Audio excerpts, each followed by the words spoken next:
I feel like the title of this collection is rather misleading. I was expecting some kind of exploration into liminal spaces, and liminal spaces do creep me out, especially with the whole like backroom stuff.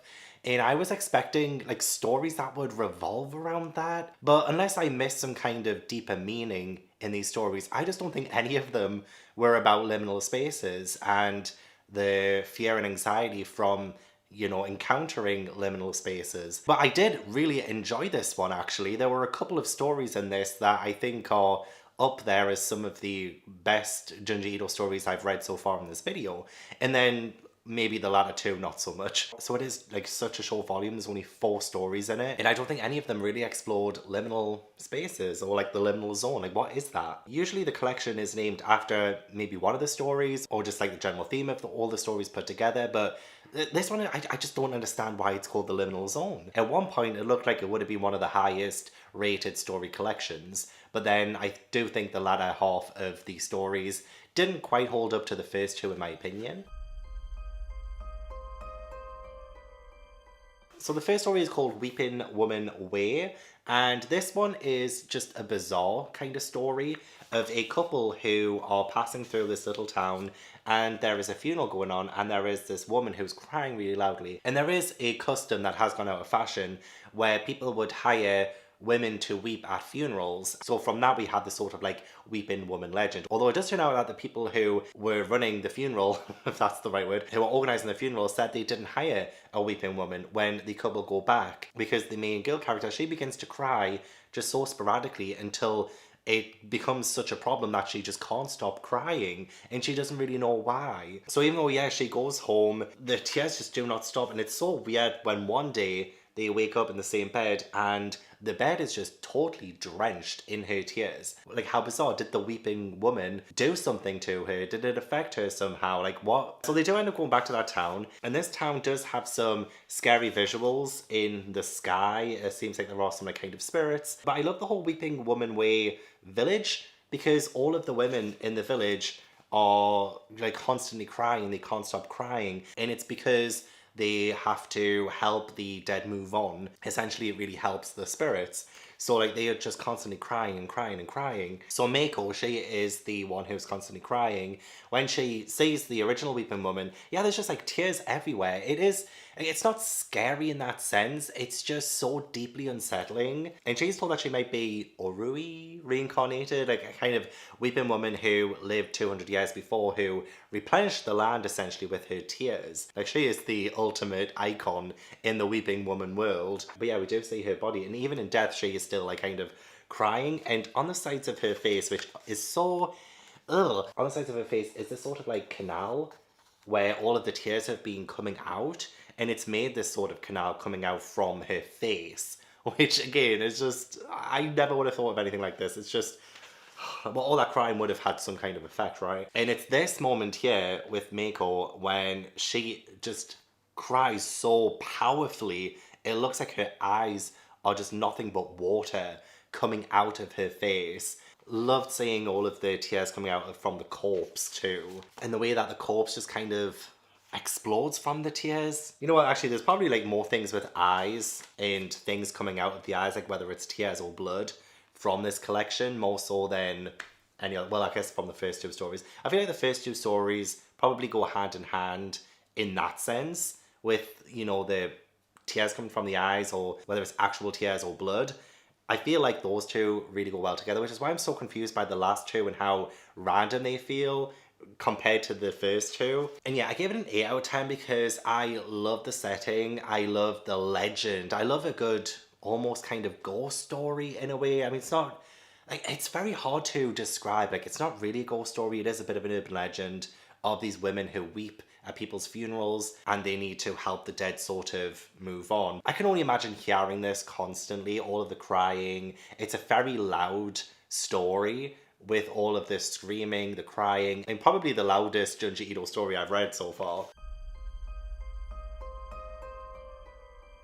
So So the next story, Madonna, I gave this one quite a high rating actually. I gave it an 8.5 out of 10. And the reason is because I am very unsettled by people who kind of abuse religion and like how scary that can be. So this is set in a boarding school where there's a really creepy principal who is extremely inappropriate, and his wife, he did have a previous wife who was murdered by him and his current wife. But yeah, it's a missionary girls boarding school, and this woman here, the wife, she is also called a witch, the angry witch woman, and she thinks she's the Blessed Virgin Mary. She makes him call her Madonna. Like, I'm not bashing religion or anything like that, but there are people who really twist and warp it for their own agendas, and that in itself is very scary when people feel justified in what they do, any of the bigotry or violence that they have for other people, when they justify it through religion.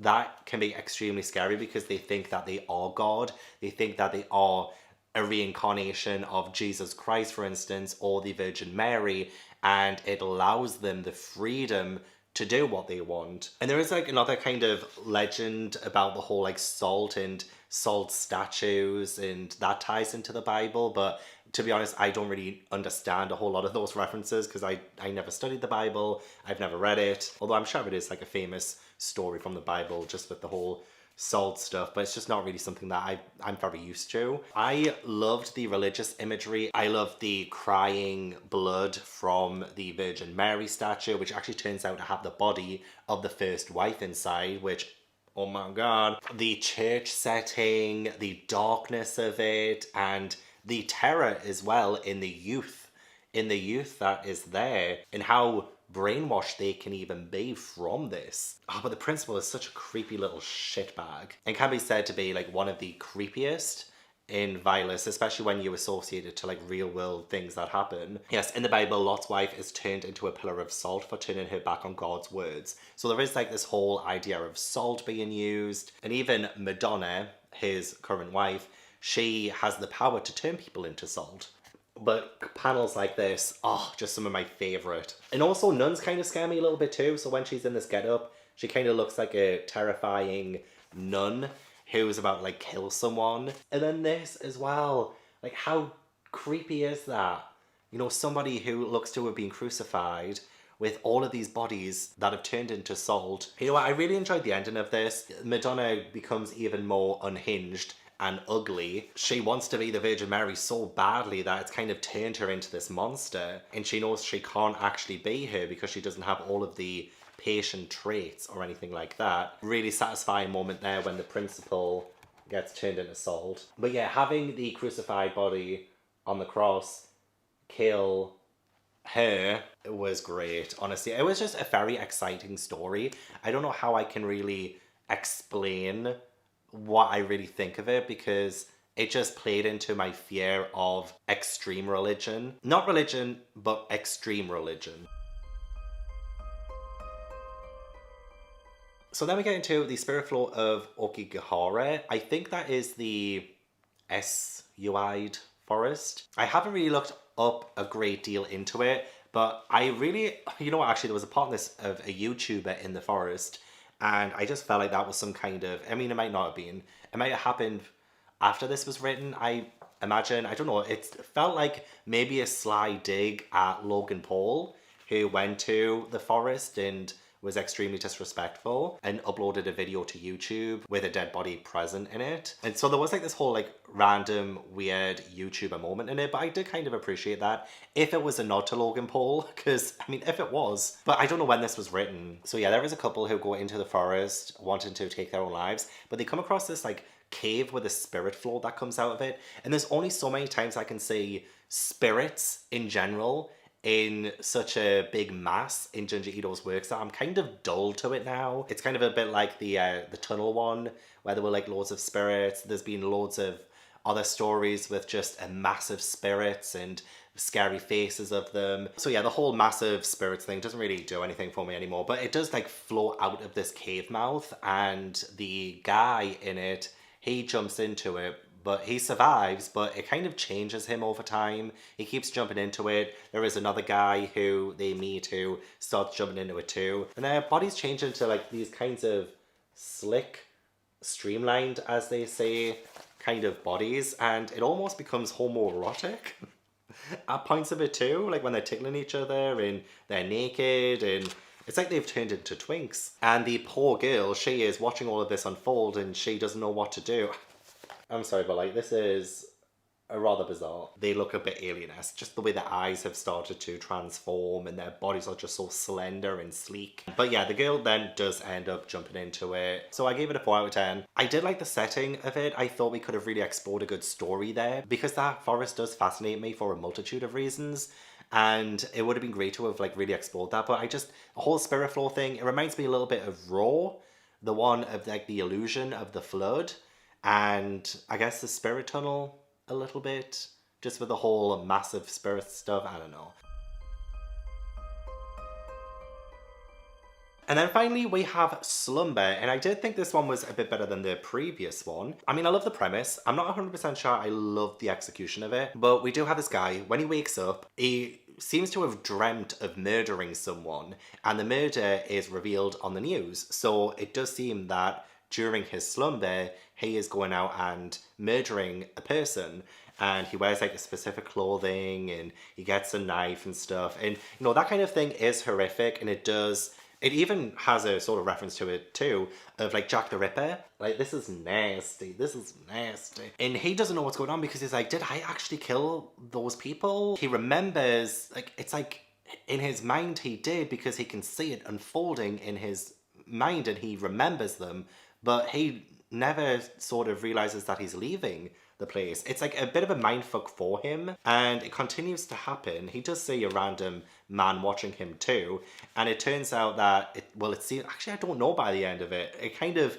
has a twist and then has another twist that I don't really fully understand. But yeah, he is very aware of what's kind of happening to him, to the point where it turns out that there is this guy who lives under him, who turns out to be the one who is killing the people, he's connected himself to the guy upstairs, aka our main character who thinks he's murdering people, as a confidant, because he wants to wake up after he's killed someone and not feel that guilt. Because when you first wake up in the morning, before you realize that you're awake, there is that small moment where you don't know what's going on, and it's like a blissful kind of moment before reality sets in. And this guy kind of wants to reclaim that, so he makes the guy upstairs think of the murders, and it makes him believe that he's the one committing them. But then that guy dies, and the main character, the killer's life flashes before his eyes, and then at the end he meets his friend who was attacked. And I actually think like the main character might be possessed by the guy who got killed, who was the actual serial killer. It says, I'm totally over it now too, but it was hard that morning. Blindfolded, rope biting into my neck, the spine popping away from the skull, the skin on his neck pulling away. It almost seems like that memory of the guy who got executed for killing those people has like infected him so much that he's turned into him almost. But I got to share the pain of my confidant, so it was okay. And like, what does that mean?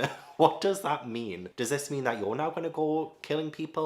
Or yeah, it is terrifying to have this kind of other person's traits and life be seeped into you, that you do end up taking them on. And when it changes you in such a drastic way, that is scary. So I ended up giving that a 6 out of 10. I don't know, I didn't think it was as good as the very first two stories, which I really did enjoy. Like, I enjoyed so much. So overall, the average of this volume is a 6.63. I feel like having only 4 stories was a huge advantage for this volume having such a high average, because I think if it had have added more stories, then there could have been potential of stories that got lower ratings to drag it down, like it has done with some of the other books. So it might be a little bit of an unfair rating, but I really, really did enjoy the first 2 stories, so at least I have those.